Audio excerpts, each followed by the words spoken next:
Good morning class fifth. आज date है 8 फरवरी 2022। ये हमारा चैप्टर नंबर 9 चल रहा था, जिसमें हम लोगों ने पेज नंबर 104 पे बिल्डिंग एंड ट्रीज तक पढ़ लिया था। सेफ्टी मेजर्स ऑफ अर्थक्वेक हमने पढ़ लिए थे। अब आज हम पढ़ेंगे वोल्केनो। वोल्केनो मीन्स क्या होता है? ज्वालामुखी।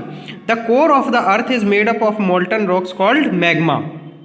हमारी जो पृथ्वी की निचली सतह है वो एक मोल्टन रॉक से बनी हुई है, जिसे हम क्या कहते हैं? मैग्मा। एक crack of event of the earth surface that allow hot magma come before the surface of the surface to come out is called a volcano. जब हमारी पृथ्वी पर कोई भी क्रैक हो जाता है, उस क्रैक से जब वो गर्म मैग्मा लावा जिसे वो कम कहते हैं, तो वो गर्म लावा जब बाहर आएगा अर्थ सरफेस से, तो उसको हम क्या कहते हैं? वोल्केनो कहते हैं। A vent is the region where the earth crust is weak and developed a crack.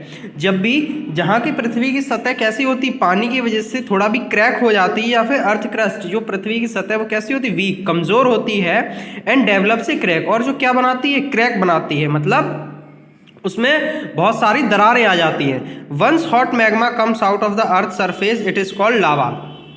एक बार जब भी ये मैग्मा है ये हमारी पृथ्वी से बाहर आ जाता है, तो इसे हम क्या कहते हैं? लावा।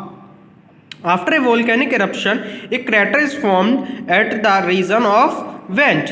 जब ये वोल्केनिक इरप्शन होता है, मतलब वोल्केनो जब फटता है, बाहर आता है वो लावा, तो एक क्रैटर फॉर्म होता है उस रीजन में। देखिए, जैसे इस वाले डायग्राम में आपको दिखाया गया है, ये पृथ्वी के अंदर क्या है? मैग्मा है, और ये क्रैक हुआ और ये क्रैक से बाहर आया, तो एक ही क्रैटर मीन्स देखिए ये क्रैटर से यहाँ पे ये चटक गया है, तो इस क्या है? इस वेंट के थ्रू आया है और ये लावा आया है बाहर। और ये क्या है? ऐश लेयर्स है, और ये क्लाउड ऑफ वोल्केनिक ऐश, मतलब ये धुएं की क्या है? बहुत सारी क्लाउड्स हैं, धुआं बादल जैसा है। ठीक है, किसका है? ये वोल्केनो का है। ठीक है, अब हम पढ़ते हैं इसमें। Volcano are of three type depending on how frequently they erupt. Volcano mostly 3 प्रकार के होते हैं, लेकिन ये किस पे डिपेंड करता है? वो किस टाइप से इरप्ट होते हैं, मतलब किस टाइप से वो फटते हैं। इनके नेम है एक्टिव, डॉर्मेट और एक्सटिंक्ट। अब सबसे फर्स्ट हम पढ़ेंगे active volcano. They are considered to be high dangerous. They may erupt at time or have erupted in recent years. Active volcano वो वोल्केनो होते हैं, इन्हें हम बहुत ही डेंजरस, खतरनाक वोल्केनो भी, खतरनाक ज्वालामुखी भी कह सकते हैं। They may erupt at a time और हैव erupted recent years। ये कब होते हैं? जब क्या होता है? या तो ये टाइम टू टाइम erupt होते हैं, मतलब फूटते हैं, या फिर सालों में फूटते हैं। Some of the most active volcanoes are, कुछ इनमें से जो मोस्ट एक्टिव वोल्केनोज हैं, ज्वालामुखी हैं, उनके नेम है जैसे mount S T Helens in United State. United State एक अमेरिका में है जहाँ पे ये पाया जाता है।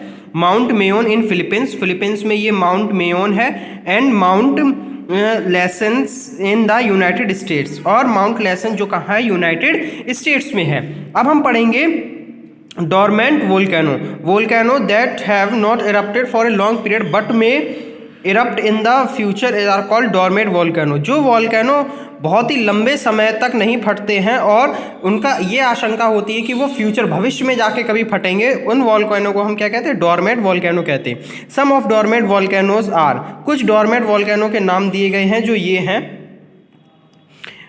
माउकिया in Hawaii, mount Edziza in Canada and Narcondam in Andamans island of India. उसके बाद है extinct volcano that are not expected to erect in futures are called extinct volcano. वो ज्वालामुखी जो हमें पता है कि भविष्य में ये नहीं फटेंगे, उन टाइप के वोल्केनोज को, उन टाइप के ज्वालामुखी को हम क्या कहते हैं? Extinct volcano. Some of extinct volcanoes are, कुछ एक्सटिंक्ट वोल्केनो कौन कौन से हैं? माउंट एस्टिगता इन जापान में है, और Shiprock in United States and Zuidwal in Netherlands है। तो आज की वीडियो में इतना ही। कल हम नेक्स्ट वीडियो में पढ़ेंगे आफ्टर, नेक्स्ट पेज पे दिया गया है, क्या दिया गया है? After effect of volcano eruption. Volcano eruption के बाद हम क्या क्या इफेक्ट्स होते हैं। तो आज की वीडियो में इतना ही। कल हम पेज नंबर 105 रीड करेंगे। Thank you and have a nice day.